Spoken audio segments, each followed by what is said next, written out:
తాకట్లో ఉన్న మీ బంగారాన్ని విడిపించి ఆ రోజు ఆన్లైన్ రేటుకి కొంటాం. Sharma gold company. Welcome to Suman TV. భారతదేశంలో డబ్బు సంపాదించి భారతీయుల ద్వారా డబ్బుని ఆర్జిస్తూ భారతదేశమే అతిపెద్ద ఆదాయ వనరుగా మార్చుకున్న టర్కీ ఆ డబ్బును తీసుకెళ్లి మన శత్రు దేశం పాకిస్తాన్ చేతుల్లో పెడుతుంది. పాకిస్తాన్ ఆ డబ్బుతో ఏం చేస్తుంది? ఉగ్రవాదుల్ని తయారు చేసి మళ్ళీ భారతదేశం పైకి పంపిస్తుంది. భారతీయుల రక్తాన్ని కళ్ళ చూసేలా చేస్తోంది. టర్కీ చేస్తున్న ఈ ద్రోహం ఆపరేషన్ సింధూర్తో మరోసారి స్పష్టంగా బయటపడింది. ఇప్పటికే భారతదేశ వ్యాప్తంగా బైకాట్ టర్కీ అనే ఉద్యమం సోషల్ మీడియా వేదికగా మొదలైంది. కేంద్ర ప్రభుత్వం కూడా ఈ ఉద్యమంలో పాలు పంచుకుంది. టర్కీకి సంబంధించిన సంస్థల్ని రద్దు చేస్తుంది. ఏదైతే ఎయిర్పోర్ట్స్లో ఇండియన్ ఎయిర్పోర్ట్స్లో ఏదైతే కీలకంగా సెక్యూరిటీ క్లియరెన్స్ సెలబీ సంస్థ ఏదైతే ఉందో సెక్యూరిటీ క్లియరెన్స్లో ఆ సెలబీ సంస్థని కూడా తొలగించేసింది. అంతేకాదు టర్కీపై వస్తువుల దిగుమతులపైన కూడా పునరాలోచనలో పడింది. ఇప్పటికే మహారాష్ట్ర, పూణే లాంటి ఏరియాలో టర్కీ యాపిల్స్కి చాలా గిరాకీ ఉంటుంది. ఆ యాపిల్స్ని దిగుమతి చేసుకోకూడదని ఒక నిర్ణయానికి వచ్చింది. ఇదంతా పక్కన పెడితే ఇవాళ ఇంకొక కీలకమైన విషయం వెలుగులోకి వచ్చింది. ఏంటి అంటే టర్కీ ఇండియాలో జరిగే డెస్టినేషన్ అంటే ఇండియన్స్ చేసుకునే డెస్టినేషన్ మ్యారేజెస్ వల్లే ప్రతి సంవత్సరం $140 మిలియన్ ఆదాయాన్ని సంపాదిస్తోంది. దాదాపు 770 కోట్లు.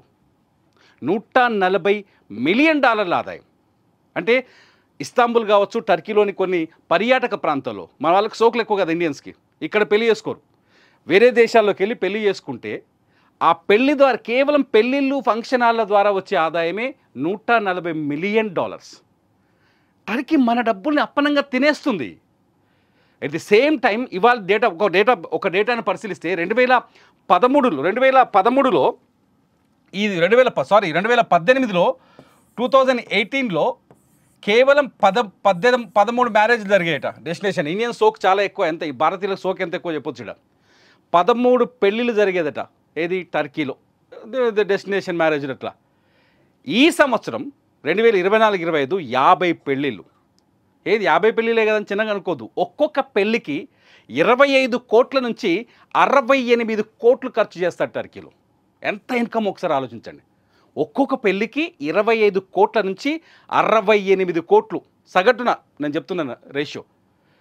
ఈ సంవత్సరం ఇవాళ దాదాపు 30 జంటలు టర్కీలో పెళ్లికి ఈ సంవత్సరం దరఖాస్తు చేసుకున్నాయి. ఆ 30 జంటలు కూడా ఇప్పుడు టర్కీ దేశంలో పెళ్లిని వాయిదా వేసుకోవాలనే ఆలోచనకు వచ్చాయి ఆఫ్టర్ ఆపరేషన్ సింధూర్ తర్వాత. ఆపరేషన్ సింధూర్తో ఇవాళకున్న లెక్క ప్రకారం దాదాపు $90 మిలియన్ నష్టం టర్కీకి ఏర్పడింది. ఒక్క దెబ్బకి మన మేక్ మై ట్రిప్ ఓనర్ చెప్తున్నాడు 30% పర్యాటకులు టర్కీకి వెళ్ళడానికి విముఖత చూపిస్తున్నారు.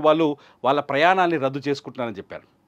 ఇవాళ ఒక మ్యారేజ్ బ్యూరో ఏదైతే ఇంటర్నేషనల్ లొకేషన్స్లో పెళ్ళిళ్ళు ఈ డెస్టినేషన్ మ్యారేజ్లు ఏర్పాటు చేసి ఒక మ్యారేజ్ బ్యూరో చెప్పింది ఇప్పటికే 30 పెళ్ళిళ్ళు రద్దు వైపు ఉన్నాయి. టర్కీలో ఒక్క పెళ్లి కూడా చేసుకోవద్దని డిసైడ్ అయి ఉన్నారట. దాదాపు $90 మిలియన్ అమౌంట్ నష్టపోయే అవకాశం ఉంది టర్కీ చేసిన ద్రోహానికి ఇంకా తక్కువ ఇదంతా చేసేది. భారతదేశం నుంచి పర్యాటకులు టర్కీ, అజర్బైజాన్ చాలా ఎక్కువ మంది వెళ్ళిపోతారు. అజర్బైజాన్ కూడా ఒక అందమైన దేశం. ఈ బిజినెస్ టూరిస్టులు అంతా ఎక్కువ మంది అజర్బైజాన్ వెళ్తారు. సో టర్కీ చేసిన ద్రోహానికి ఇది పరిహారం చెల్లించుకోక తప్పట్లేదు టర్కీకి. మొత్తంగా చూస్తే భారతదేశం నుంచి ఇండియా నుంచి టర్కీ ప్రతి సంవత్సరం $1,000 మిలియన్ డబ్బుల్ని సంపాదిస్తుంది. ఆ $1,000 మిలియన్ డబ్బు ఇప్పటి నుంచి ఆగిపోబోతుంది. టర్కీ మనకి ద్రోహం చేసింది. 2023లో టర్కీలో భూకంపం వస్తే మనం ఏం చేసాం? పాలు పంపించాం, మందులు పంపించాం, వైద్యులను పంపించాం. ఆ మట్టి పిల్లల కింద ఇరుక్కున్న మనుషుల్ని బయటికి తీయడానికి మనం ఎన్డీఆర్ఎఫ్ సిబ్బందిని పంపించాం. కానీ టర్కీ ఏం చేసింది? కశ్మీర్లో మన 26 మంది అమాయకులైన పర్యాటకులపైన దాడి చేస్తే ఆ దాడికి మనం ఆపరేషన్ సింధూర్తో ఉగ్రవాద శిబిరాలను లేపేస్తే ఆ ఉగ్రవాద శిబిరాలను లేపేసిన సైన్యం పైన దాడి చేయడానికి సైనికులను పంపించింది, డ్రోన్లను పంపించింది, ఎగిరే బాంబుల్ని పంపించింది, ఆఖరికి సైబర్ దాడులు కూడా చేయించింది. That is Turkey. మనమేమో టర్కీ టవల్ తెచ్చుకుంటాం, టర్కీ యాపిల్స్ తింటాం, టర్కీ పళ్ళు తెచ్చుకొని తింటాం. మన టర్కీ పోవాలని పరిగెత్తుకుంటూ పోతాం. మనకేమో దురద ఎక్కువ బయటికి వెళ్ళడానికి. టర్కీ మనల్ని వాడుకొని మన కంట్లోనే పొడుస్తోంది అనేది ఇంకొకసారి రుజువైంది.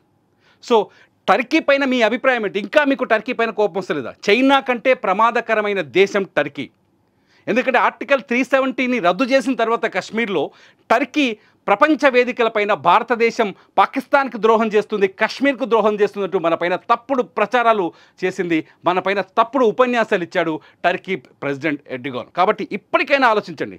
టర్కీ వస్తువుల్ని చైనా ఎప్పుడైతే లద్దాఖ్లో చైనా బార్డర్ దాటొచ్చి మనపైన దాడి చేసినప్పుడు చైనా వస్తువుల్ని, చైనా యాప్స్ని ఎలా మనం వ్యతిరేకించామో, ఒక ఉద్యమంగా తీసుకున్నామో, ఇప్పుడు టర్కీని కూడా అలా వ్యతిరేకించాల్సిన అవసరం అయితే ఏర్పడింది. ప్రభుత్వం కూడా ఆ దిశగా అడుగులు వేస్తోంది. యువత సోషల్ మీడియాలో ఆ విధంగానే ఒక ఉద్యమాన్ని, ఒక ఎజిటేషన్ నడిపిస్తున్నారు. మనం కూడా టర్కీని వ్యతిరేకిద్దామా? టర్కీ వస్తువులపైన బహిష్కరణ విధిద్దామా? టర్కీని బైకాట్ చేద్దామా లేదా? మీరు ఈ వీడియో కింద కామెంట్ చేయండి. మీ కామెంట్స్ పైన ఖచ్చితంగా నేను ఒక మంచి వీడియో చేస్తా. చూస్తూనే ఉండండి సుమన్ టీవీ.